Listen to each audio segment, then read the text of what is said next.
নিয়েছি। এবার হাতা কাটতে গেলে এখানে হাতার যেটা আছে মাপটা আছে তার থেকে আমি 6 ইঞ্চি হাতার মাপটা নেব।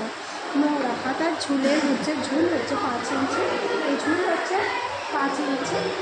এক্সট্রা কাপড় সেলাই, এদিকে এক্সট্রা কাপড় সেলাই, এখান থেকে 3 ইঞ্চি বাদ দিয়ে আর মোড়টা নামিয়ে দিয়েছি।